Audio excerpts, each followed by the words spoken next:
alors ñu des ba tey ci kaawu Ousmane Sonko ak caravanam bi mu noppee gis nañ ñenn membre yu bokk ci des organisations de la société civile di dénoncer li nga xamante ni moom moo di ñàkk démocratie bi nga xamante ni ñu ngi koy jooy ci kii mais également noot doomu aadama ci loo xamante ni xëy na sañ-sañam la muy doxi ay soxlaam ak yi ni mel est-ce que da ngay partager avis boobu noonu. nee naa la. oui d'abord xam nga suñu toogee ba ñu naan société civile am na. mu am ay journaux yi leen di relayer mu am ay partis d'opposition ñu bëgg ñu ne ñàkk démocratie la xam nga loolu wax bu. déjà dafa am contradiction. mais bien sûr tu peux pas être dans une dictature et avoir droit de parler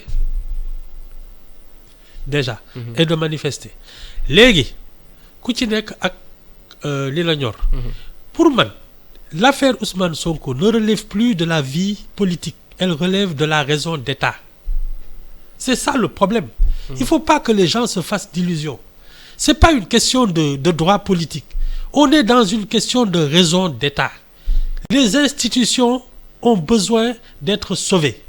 La République doit tenir debout. Te loolu gis nga quand la machine de l'État se met en branle, elle ne met plus les gants. Amatul rafetal. yii gars yi di wax nii. waxtaani ataaya la. ah bon mais les gens qui sont chargés de maintenir l'ordre tu crois qu'ils vont faire la différence entre fii mu nekk nii ku yóbboo toog sa kër te moytu ñu jaawale la. parce qu'il y aura des dégâts collatéraux. ku bëgg nag ñu jaxase la ci affaire bi. parce que xam nga suñuy doon lacrymogène passant yeeg ñi bokk ci manifestant yeeg ñi doon doxantoog ñi seen bitig nekk dans les parages ñëpp a koy naanandoo. c'est ça. dégâts collatéraux yi est-ce que tàmbaliwul bu ñu xoolee ni démb am na ay kër yu ñu song bu ci mel ni bu Zator Mbaye bu ministre Matar Ba bu Serigne Mbaye Thiam même jàkka bi nga xamante ni moom moo nekk juma ji nekk Sacré-Cœur am na ca loo xamante ni jot nañu ko taal ba corbillard bi non c'est là que je te dis la crise là elle nous montre l'ampleur du problème parce que fi ñu toll nii y a des gens qui détestent des Sénégalais qu'ils ne connaissent même pas. Il y a des gens qui détestent des Sénégalais qu'ils ne connaissent même pas. waaw parce que ñi taal kër ay Latif Coulibaly ak yooyu. mais xamuñ leen jotewuñu dara. Kër Matar Ba. waaw waaw te. mais dañ naan ñi taal kër Matar Ba bi la bokk waay. oui. Quand l'année dernière il a ramené la Coupe d'Afrique. ñoo ko doon tàccu. oui. nga xam ne y a quelque chose qui cloche. qu'est-ce qui cloche. mais moom laa lay wax c'est justement cette conscience citoyenne qui fait que tu as de l'énergie et tu as la rage mais xamoo lan ngay doyee sa doole te comme da nga mer xàmmeetoo dara parce que ñun joxuñ la canaliser wuñu sa énergie parce que yaa ngi toog defoo dara mer nga fajoo sa soxla te foog nga ne kenn yëgu la mer bi nga mer nag soo ku la njëkk ne jógal dëkk bi il faut mu tàkk nga ànd ci. C'est parce que l'État a donné le choix à des Sénégalais de croire qu'ils ne sont pas forcément des citoyens. Dans un pays c'est-à-dire lan mooy firndeel loolu. gis nga dans un pays où l'autorité de l'État et de la République est gardée. oui. Tu sais que tu es un citoyen. Tu n'oses pas penser autrement. maanaam man lu ma neex laay def ci dëkk bi.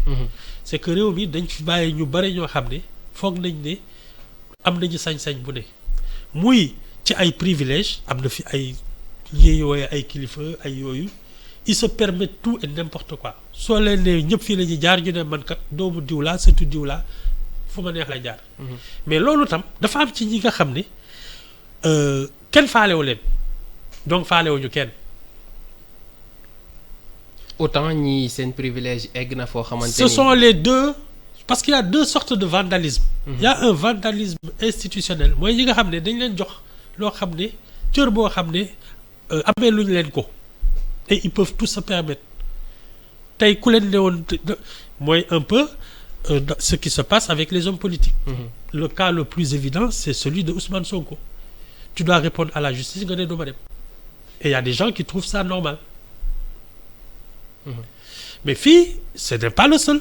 dans les classes maraboutiques ak yooyu am na ñoo xam ne leen neex la ci def te kenn ñemewu leen ko wax ça c'est une forme de vandalisme. mais bii ñu ñoo ko nangu. ci naka. dañ leen ko rusé di leen xool bëtu vraiment yaa ma gën demin yaa ma dàq oto sa kër a gën rafet sama kër donc yow war nga ma gën a réew. noonu lañ koy gisee. mu am ñi nga xam ne nag kenn mayu leen dara donc suñu ñëndoo sax ñu dóor leen mbéj ne lu tax ngay ñëndu fi mooy ñii ñuy gis ci mbedd mi. c'est des mécontents. c'est des mécontents mais ils ont le sentiment qu'ils peuvent tout se permettre. aussi. mais alors nan la ñu def ba yegg si fii gis nañ comme li ngay wax. l'éducation l'effondrement de l'éducation ñàkk xëy bi yàgg na fi xale yi de plus en plus c'est vrai que ni ak croissance démographique bi ça devient de plus en plus compliqué mais tey lan moo tax bu yëngal amee ñu ne nañ cibler des gens gis nañu sax benn campagne bu ñu lancé ci internet bi diw la ñu soxla këram adresse am ak fu mu dëkk. ñu commencé di koy joxe mais ça c'est grave. déet xam nga dama la ne. ñaari façon vandalisme moo am. ouais ñi nga xam ne amuñu dara. te kenn faalewoo leen donc faalewuñu kenn ak ñi nga xam ne ils peuvent tout se permettre. xam nga ñi amul dara yi ñooy song ñi nga xam ne ils se disent ñii ils ont des privilèges qu'ils ne méritent pas. sorte de revanche là.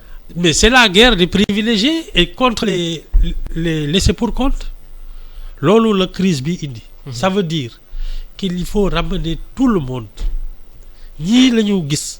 mais gis nga même les privilégiés yi nga xam ne dañ leen doon jox passeport diplomatique te waruñ leen ko jox. yooyu dafa war a deñ yi nga xam ne dañuy dugg ci débat yoo xam ne seen yoon nekku ci dafa war a deñ lu ñu ne nii ñu ne dañ dem seeti kii parce que kilifa la ci dëkk bi ñii ñaa ñi ce sont ces faveurs là et ces privilèges qui ont conduit à tout ça parce que chaque chose mérite demande des compétences. yow diine nga xam yemal ci diine ñii politique lañ jàng ak yor état nañu yem ci loolu yéen ndaw ngeen war ngeen daani seen doole yem leen ci liggéey seen liggéey mais si chacun se permet tout et n'importe quoi sous prétexte que toi kenn mësu la faale. effectivement suñ la faalewul doo faale kenn ki nga xam ne nag moom dañ ko ne yow yaa ñu gën loolu la nga def fi. moom it il se comporte comme ça. démb génn na moom Ousmane Sonko waxaat na déjà saluer li nga xamante ni xale yi def nañu ko muy engagement bi mu ko jàppee. mais demander à ce que ñu gën a dëgëral seen taxawaay. dénoncer également li mu jàpp ni injustice la bu ñu teg ci kawam mooy jamono ji mu mel ni ku nekk ci résidence surveillée ak blocus bi nga xamante ni def nañu ko cité Kër Góor gi. ban analyse ngay def si loolu. bon moi de toute façon comme moom il est déjà dans le registre de la désobéissance xam nga donc il y a plus de règles. Il y a plus de règles. Ah non, quand tu es dans le registre de la désobéissance, tu fais face à des gens avec tes propres règles. moo tax ma ne la on n'est plus dans le débat politique parce que le débat politique il est organisé maanaam suñuy xëccoo cër dafa am ni ñu koy doxale da ngay wut ay électeurs dem campagne falu mais su dee da nga ne man sama doole laay faloo kenn du ma yóbboo ci yoon parce que sama doole laa yaakaar mais ñi ngay jël on n'est plus dans le débat politique on est dans la raison d'État loolu laa lay expliquer. ñun on n'est pas dans un pays avec un État qui a une tradition d'assassiner des gens ak yooyu mais il y a des pays voisins là nii sa bopp suy génn ñu koy dagg deret bay bare rek mais coow du am. c'est ça. et pourtant moment bi ñu toll nii mel na ni situation bi xaw na jafe tuuti ci état bi parce que maintien de l'ordre bi ñuy wax gis nañ ne xaw na sooxe. un peu mais il a une part de responsabilité. lan mooy param de responsabilité. mais d'abord dans l'éducation le sens l'instruction civique yooyu ce sont des et je te dis les priorités là. C'est pas les infrastructures c'est construire le citoyen. Moi je trouve que justement la philosophie politique de ñoom Macky Sall ay construire des infrastructures c'est bien joli mais si toute l'armée des gosses là ñi nga xam ne ñoo ci naroon bénéficier ñoo koy taal. à quoi ça sert. waaye démb song nañ BRT bi nga xamante ne ñu ngi koy liggéey toj nañ vitres yi. am na yenn yu ñu taal. ça également. voilà ça ne sert à rien. il faut construire le citoyen ça c'est la priorité. c'est le citoyen qui construit maintenant le pays. mooy li ma la wax gis nga xale yi nga xam ne ñu ngi nii ñu ngi toj di taal ak yooyu soo leen jëloon dajale leen fenn toj seen xol jàngal leen liggéey forcer leen ñu réparer li ñuy def xëy na ñoom ñooy defar BRT bi. mais duñ ko yàq. appel bi également dégg nañu ko plus de mobilisation il a même demandé à ce que ñi nekk. C'est l'épreuve de force parce que pour ñi nekk moi ci région yi ñëw. oui non c'est Dakar l'épreuve de pour, force c'est la dernière ligne droite parce que son verdict arrive dans 2 jours. Jeudi oui. Hein? C'est dans 2 jours. Voilà. Maintenant, il croit pouvoir faire reculer l'État. C'est la dernière, c'est le baroud d'honneur, comme on dit. Il croit. Ah oui. Alors le foog su dee dafay woote naan day def caravane day kii di génn leen taal dëkk beeg yooyu c'est que loolu la gëm. Est-ce que nekkul ni parce que xëy na ci yi fi jot a jàll dafa joxe résultat yu ko satisfaire moom wala. Non, parce que bi mu tàmbalee ba léegi et c'est ce que je dis depuis le début il est entré dans la bataille d'opinion pour empêcher un procès. Le procès s'est tenu. Am déet. On attend le verdict nga xam ne depuis le début il s'est trompé. Il fallait préparer un procès.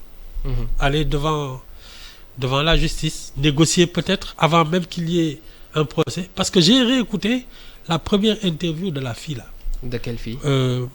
La dame là, Adji Sarr. Adji Sarr, oui. dafa ne woon moom dafa dem foofu pour ñu woo Ousmane Sonko discrètement ne ko bàyyi ndaw si mu dem parce que bëgguloon ñu xam ne sax masseuse la. Je sais pas si vous vous souvenez de ça. mooy bi démb rek laa ko doon dégg